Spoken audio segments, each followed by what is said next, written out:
The actual practice will be recorded, but the sharing time will not, for privacy reasons.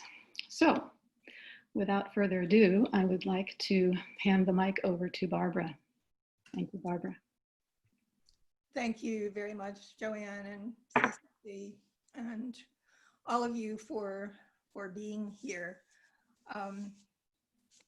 It's really a great honor and to be able to lead this practice. And today is something that what I'm sharing is very near to my own heart. So I would invite you as we get started to just become comfortable in your own, wherever you're sitting, wherever you're being, to notice what's going on in your body, to, if there's a place that needs a little attention or needs to be moved a little bit differently so that you could be a little more comfortable, then do what you need to do to be as comfortable as you can be in your body right now as we begin this half-hour time together. I wanted to choose I chose the theme of remembering for a number of reasons, which I'll share, but I thought this is a time of so many losses of so many different types. We have our individual personal losses of people and remembering of people. We have the losses that are going on by the fact that we need to be together on Zoom instead of in person. We've lost touch, we've lost many of our activities. So I think it is a time that grieving comes up fairly often, or on and off in my life, and I imagine in yours. So I wanted to honor this time of loss and have a way of remembering.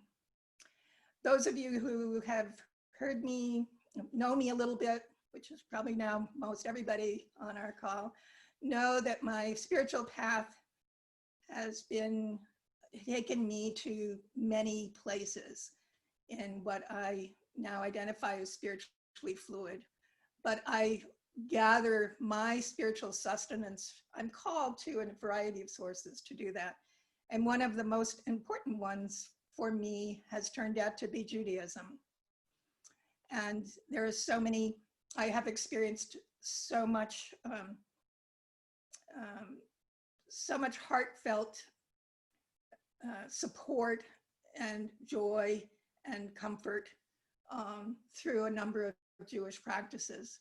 So today, that I'm going to use some things that I have learned and experienced and that are important in my life that come from Judaism to share with you today.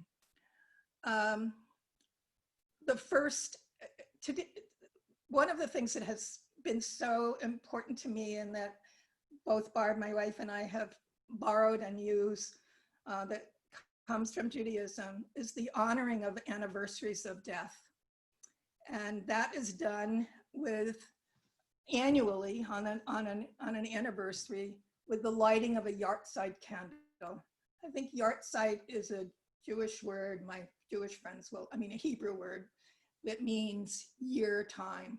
So annually, there are special candles made for this purpose, and we light the candle, and it burns until it burns out, which usually is about 24 hours. And it's just a very visceral way for me of remembering. And today is a yahrzeit for me. Today is the 19th anniversary of my mother's death. And so I lit this candle when I woke up this morning, and it will burn until it doesn't, which is usually about 24 hours. So I invite you, either literally if you have a candle or in your imagination, to light a candle for someone or something that you've lost or are missing that you want to remember today.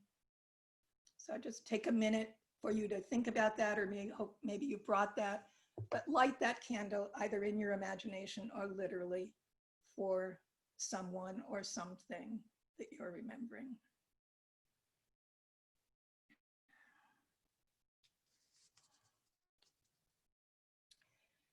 And I just, as you light that candle, I just also invite you to notice what you're feeling, what you're thinking, where in your body that's touching you, what it is you might be remembering as you light the candle.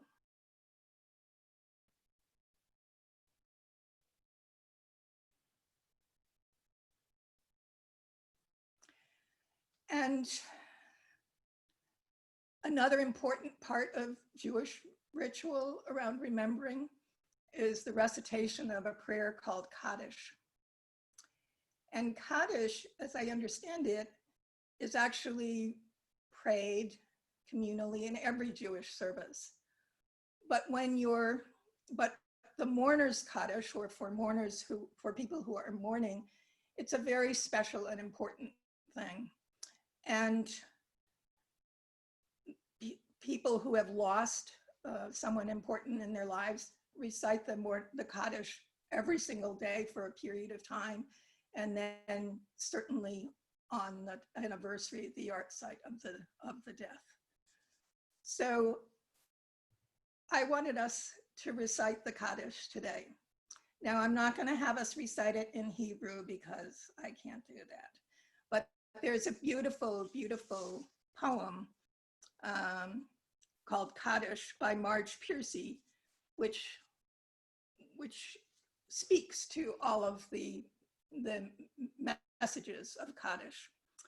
And in a service, in Jewish services that I've attended, when the Kaddish is prayed, people who are honoring a yard site or are in a period of mourning are invited to stand while the community as a whole speaks the Kaddish.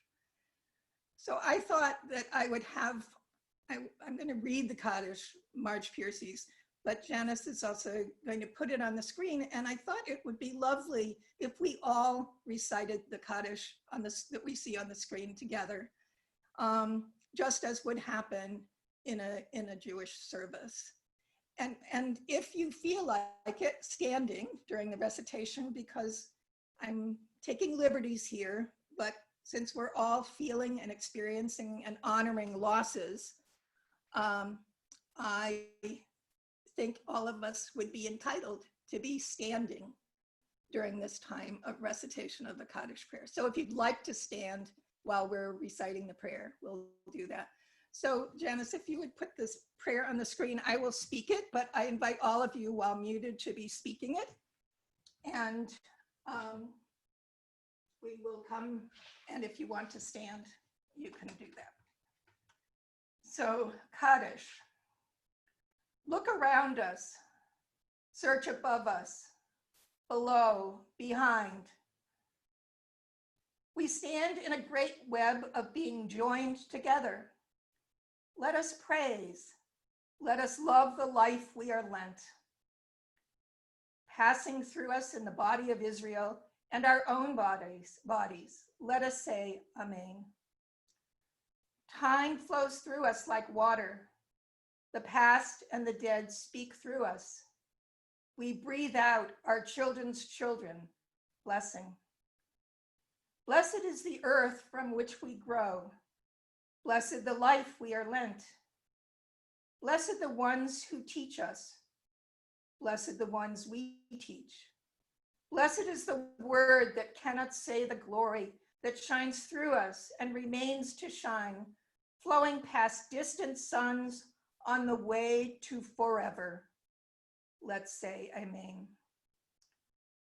Blessed is light, blessed is darkness, but blessed above all else is peace, which bears the fruits of knowledge on strong branches. Let's say Amen.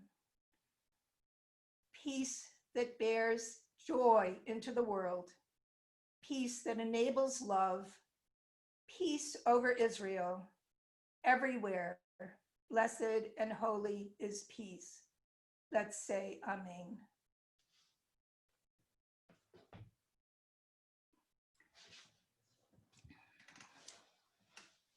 Janice, I'd invite us to keep that up for a little bit. So just sit for a minute with your experience of that prayer, of saying that prayer in community.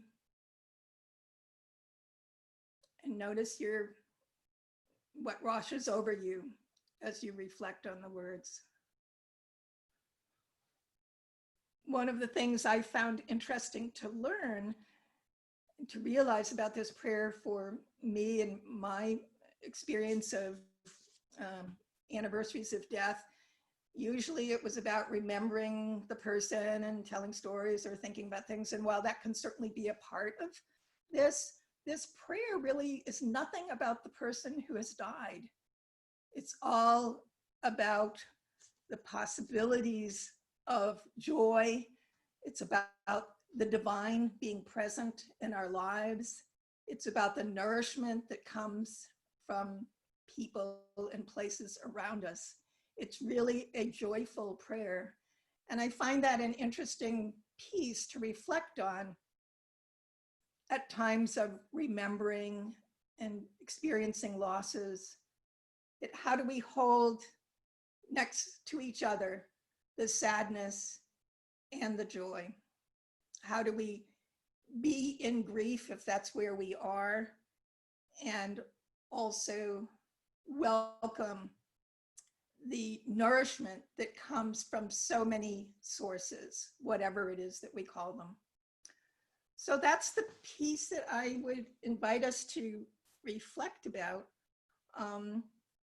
During this time, we'll have about 10 minutes of silence, and I invite you to do whatever it is that feels right to you in this moment. Check in with your body, with your spirit, with your mind, and see, do you want to sit in silence?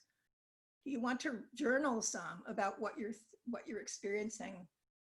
You might even want to journal something like a letter from the person or thing that you've lost.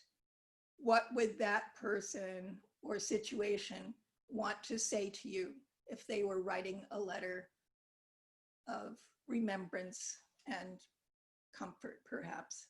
So however you want to spend these next 10 minutes, whatever kind of remembering feels right to you, please be there with it.